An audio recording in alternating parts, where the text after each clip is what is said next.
everybody to Podulution. My name is Benaiah Warr, and I'm here with my co-host Timothy Coleman. How you doing, brother? Woo-hoo. What's up, everybody? Hey, Benaiah, how's it going, man? Everything's good. Can't complain. We got to say your legendary quote, taking it day by day. That is all we can do. That's all we can do. That's all we can do. You know what's funny is I was actually walking with another gentleman that lives in this same building. And, he's gotten much older over the years that we've lived here. And he's got a couple of like health things going on, and he's moving like way slower than he used to. And I said, man, do you remember back in middle school where we could like skip steps? You know what I'm saying? And like you could walk up 2 steps at a time or 3 steps at a time sometimes or whatever. I said, I have learned how to enjoy taking 1 step at a time. Yeah. That's all we can do. One day at a time. All you can do, take it one day at a time. And listen, this is amazing because we have a special guest with us today. And as you know, this show represents mentors, leaders, and heroes, and we have one of them with us today. And so I want to introduce everybody to Sulma Arzu-Brown. She's a Garifuna Afro-Latina woman raised in the South Bronx. Woo, woo!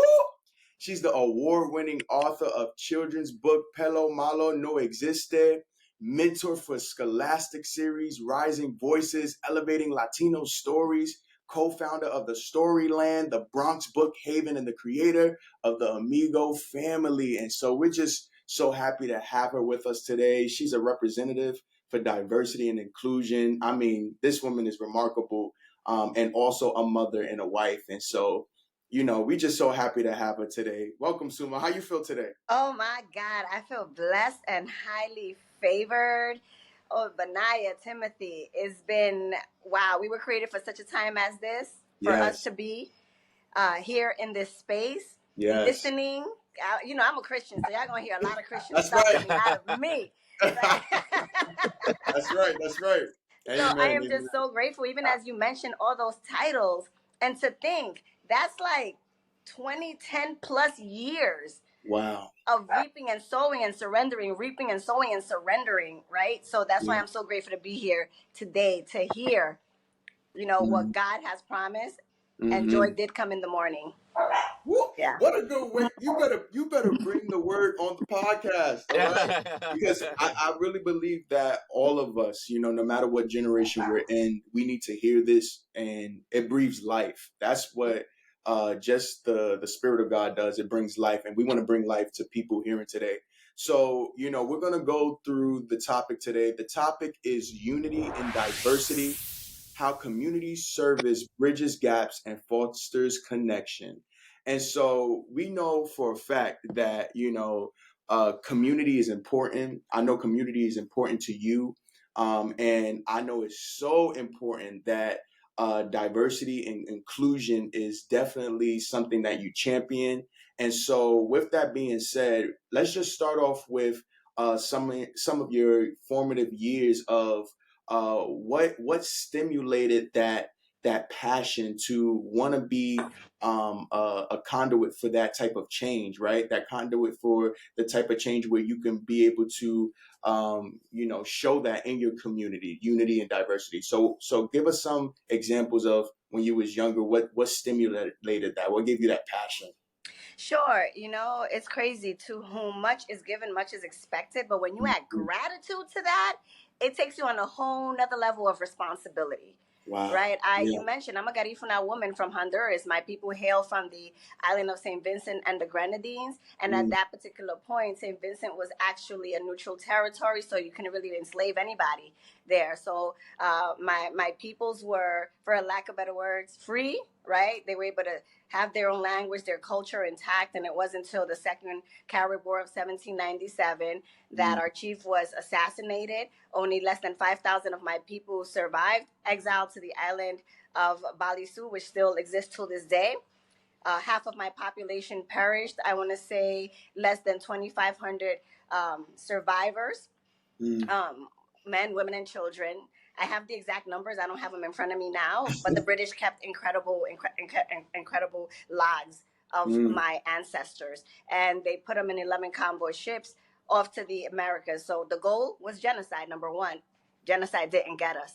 Then we went to Central America, and the goal was for us to fight on the side of the British because they were the world's bullies. But we sided with the Spanish. The Spanish won that war, and we were not enslaved in Honduras or Central America, and we stayed along the coastlands of Honduras, moved to Guatemala, Belize, and Nicaragua. And through merchant marine years later, we ended up in the United States of America. So survival is another is in my DNA, right? So because we were moved from place to place to place, the only way that we can survive is community, and gratitude. We had to assimilate, but in that assimilation, we never lost who we were because we had gratitude for the ancestors that fought for us to be here in the first place, right? So it's not a community service for me. It is a responsibility that comes with gratitude. And I think that is what we have to teach. The more we take care of each other because of gratitude. Wow. Right. So I hope I answered your question, but it's loaded. So I started a long time ago because in my respective village of Santa Fe, Colón, Honduras, which is a beautiful village, by the way, I love going back home. Waterfront, beachfront property. The culture is still intact. The humility of the people is so beautiful, so rich, and so conserved. Wow. Right? So it's like I was always beautiful. I was always, oh, come on, Mutu, que bonita. People were always sharing and still share to this day. So that's in my DNA. So when I come to this country, the United States of America, Bronx, New York, why wouldn't I bring some of that with me? Because if I know that we have riches, then we carry riches inside of us. And sometimes we just have to remind our people who they are, where they come from, and why gratitude is important.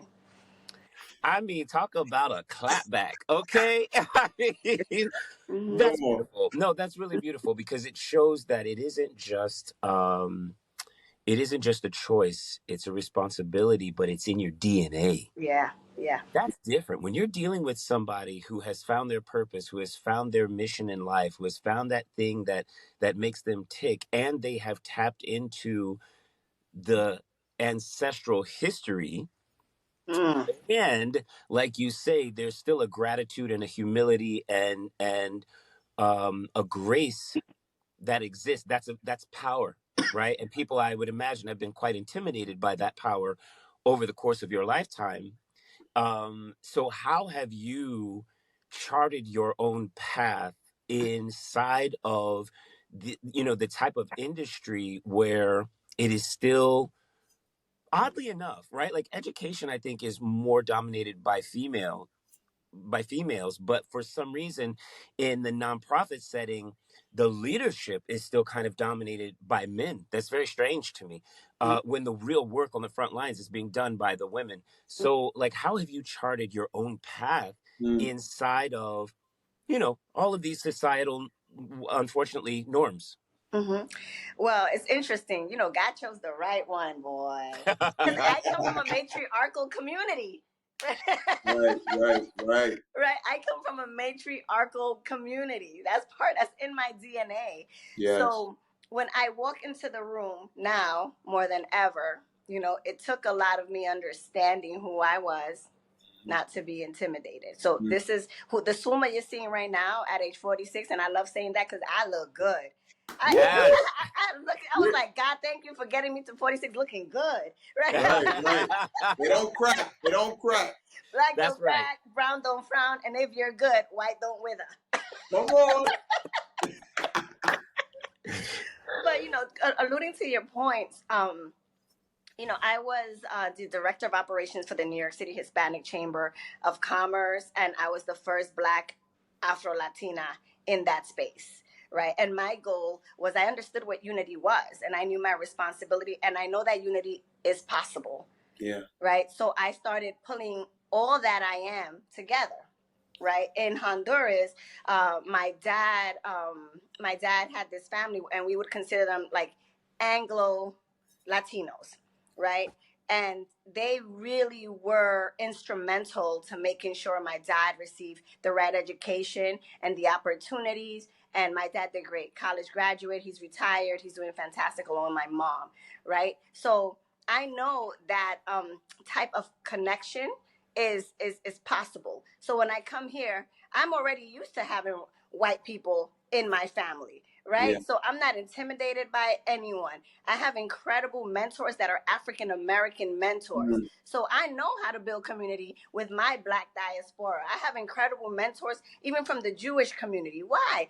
Because I kind of know how to assimilate, because again, it goes back to my DNA. So although it's been dominated by males in the past, nothing beats human to human experience and connection. And I've been able to tap into that, right? And I've been able to tap into that because there's not a day that goes by since I gave my life to Jesus 20 years ago plus that I don't surrender, that I'm not crying, or that I don't pray for wisdom and the spirit of discernment, right? Because we're, in my mind, that I've been taught as a Christian, we are all his children. Yes. Nobody knows his children more than God. So God, how do you want me to talk to your child? How do we reconnect? How do I reconnect with my brother and sister again? Right? And I, unless you're like spiritual or Christian, it's really difficult to understand that aspect of it. But I know both of you get it. It's just a different realm that I operate in. And this is why I think this is why we hold this space, right? Because people have to know where it all stems from, right? And they have to know, like, this thing is in you. This thing was being nurtured in you from the get-go, right? And having that solid foundation of God is so important, right? There's a generation that doesn't know God, and this is why God puts us and puts people like you in places to be an example and to show people that there is a way and there's a higher way. But in hearing what you're talking about, I think it's important for people to understand to not skip the process and not skip the steps. And I think that's what has made you who you are, the process. And so we're before we get to that, we're going to go to break, but we're going to talk a little bit more about how the process has shaped you and some of the challenges that shaped you to be who you are today. And so we'll be right back after this. We have more mentors, leaders, and heroes coming up after this.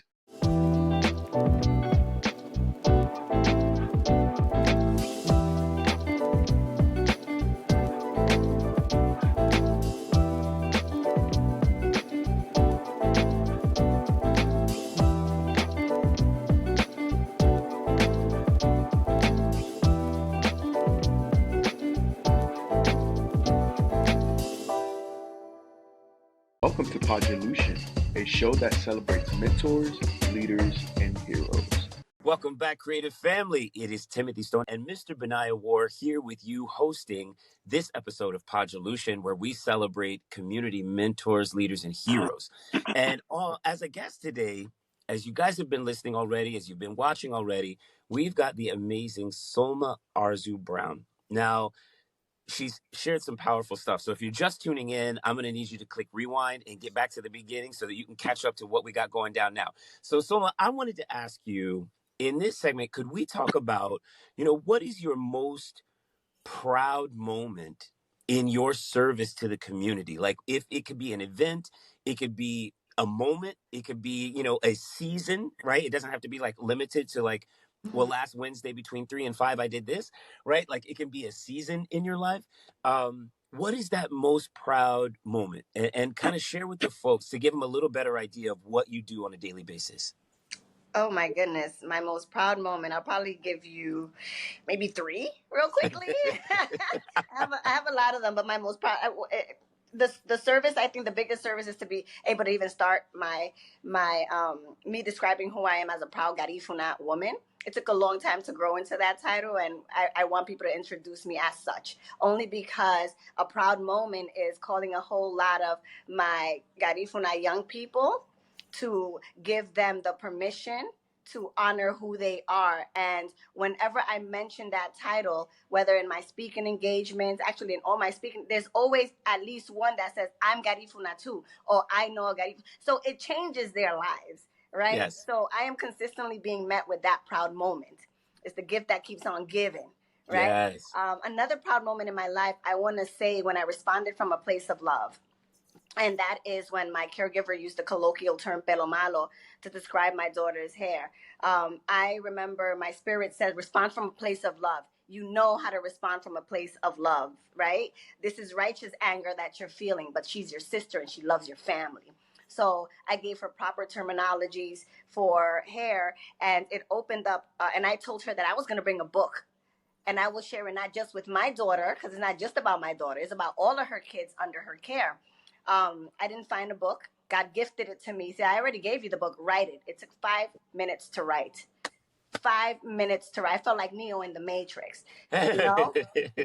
I think second proudest moment was probably not second, but one of my proudest moments was during Hurricane Maria. I was working at the New York City Hispanic Chamber of Commerce, and most of the elected officials through an organization called Somos had already, it was too dangerous, so they had already like canceled the conference, but you know the New York City Hispanic Chamber of Commerce didn't. And and it was important for me to go to Loíza, which is a predominantly black, the only black populated town in Puerto Rico. And I said I will only go if we do a mission in Loíza, because my spirit told me, you got to go help your people, Sulma. You know, you're there as the first black Afro-Latina, you got to go help your people. And, you know, there was a bit of apprehension until I put my foot down and said, how about this? If we don't go help the people of Loíza, I will not be attending, because I knew my value and I know that I organized and coordinated all of this. I was, and I know that I was needed. I was valuable. And we were able to go to Loíza. Oh my goodness. I had to stand up to people that don't look like me, that haven't really understood who, you know, what it means to unite the Black diaspora. My last proudest moment, I believe, was being okay with being the only. That just happened this past weekend. I was in a conference called Latitude. It attracts over 1,500 Latinos from all over the United States. I could probably count in one hand if I think we can eliminate this. When I saw Black Latinos, you know, and I was getting upset, but I'm like, you got to be okay with being the only. And I got to meet the CEO or the executive director of the whole entire thing. And my spirit said, you better not go there with a problem. Go there with a solution. And I told him, I said, you know, this is an incredible, you know, thought-provoking conference. I see you have affluent Latinos from all over. You know, I too have access to affluent Afro-Latinos that I believe can benefit from a connection with their brothers and sisters from the Latino community. How can I be a resource to you to bring my very important, very affluent Afro-Latino community here? And I wouldn't take no for an answer. No, I would love to know how I can help you. May I have your email? He gave me his personal email because I had a solution. I had to be okay with being the only. Yeah. Oh my. That's so crazy powerful. We are literally drenched with, like, it's so many little bits and pieces in what you said that is so important for people to hear. And I think in some of what you were saying, what I kept seeing is becoming, right? It's like the being. A lot of people want to do things. A lot of people want to serve in community. A lot of people want position, but they're not willing to become, because when you become, you are able to give. You're able to be of a life-giving, you know, source.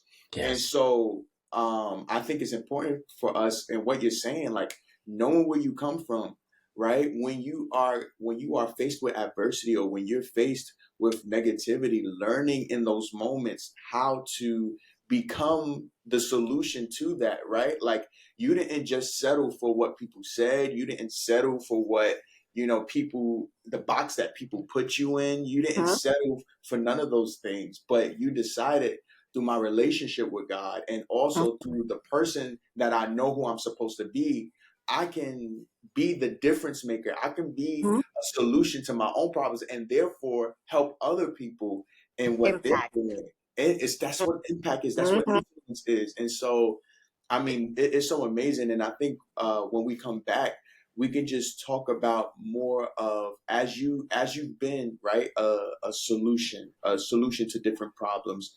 And as you've been a person to be the only, right, as you've been a person to bridge the gap, what are some of the challenges that you go through in being that? What is the burden in that? And so people can know, how to equip themselves and to count up the cost when they are doing these things, and what to look out for, and be educated on. So we'll be right back after this. We have more mentors, leaders, and heroes coming up after this.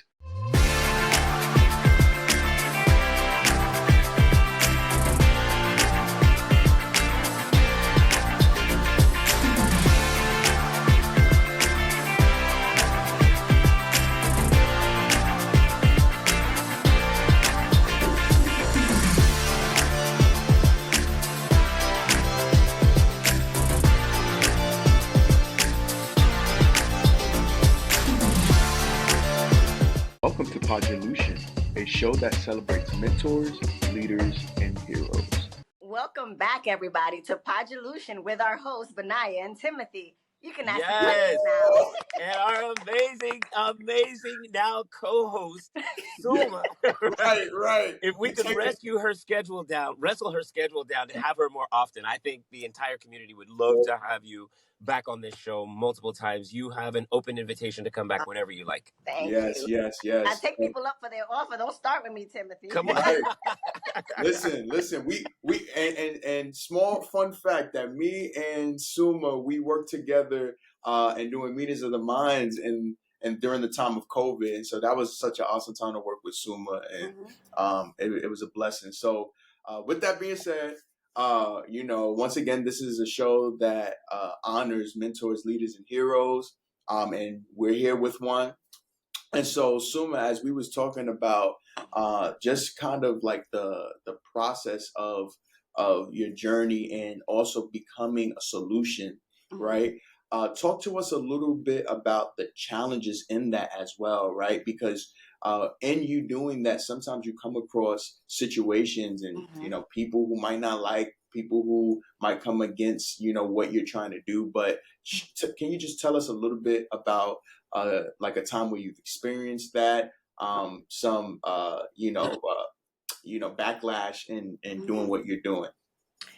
I'm a human being, and I'm actually a very sensitive soul, right? Like I said before, blood, sweat, and tears. I cry often. My feelings get hurt a lot. I feel a lot of everything. I do believe in therapy. God and therapy. Amen. And therapy. Absolutely. So yes, we are a family of therapy. I think it's important. Just this. I went to the conference I was talking about, and I went to an all-Latina group, and at the end, we had an opportunity to, raise our hands and ask whatever questions or talk about ourselves. So I love introducing Proud Garifuna, woman author of Bad Hair Does Not Exist. When I said the title of my book, Pelo Malo No Existe, the moderator laughed and said, "Oh my God, that's such a funny title." And I'm like, in my mind, I'm like, does she understand that the Crown Act was enacted because there's such thing as discrimination against hair? This term pelo malo has caused so much divisiveness amongst our community. Hence, case in point, I'm the only in this room. Like so many things went through my brain really fast. And the conference was over. And I couldn't concentrate. I couldn't sleep. And I'm like, oh my God, I need to find a way to speak to my sister, to let her know how I felt. And I don't think I was going to find her again until I got lost, right? In this big hotel. And I bumped into this incredible human. And let me tell you, I'm like, oh my God, I just want to commend you for the good work. The panel was excellent. Learning from each and every one of you was incredible. And sister to sister, hermana to hermana, I just wanted to tell you that when you laughed at the title of my book, and she goes, "Oh my God, did I offend you?" And I said, "I was just hurt." And she goes, I didn't mean to offend you and I didn't mean to hurt you. Mm. As a matter of fact, me being Latina, I heard that term consistently in my house. And my grandmother will always say, pelo malo no existe. So the title of the book is exactly what my grandma used to say. So it took me back to that moment. And that's why I laughed. I'm like, oh my God, somebody's saying what my grandma used to say. Wow. And I'm like, oh, thank you for sharing that story with me. I did get advice that I should go to your website and blast you online. She's like, I hope it wasn't from a female. And I said, it was not from a female. She goes, I thank you so much for coming up to me and speaking sister to sister with me. And lo and behold, I found out she's a sister from the Bronx. Wow. Lives in my neighborhood, about to do a speaking engagement at Lehman College, her alma mater. Look at that. Look at God. Look at God.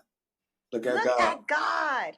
Wow. Because of that conversation. And this is why, and going back to what we were talking about before, this is why becoming is so important. Mm-hmm. Because you didn't come to her from a place of hate. Nope. You came to her, although you were hurt, you came to her from a place of love.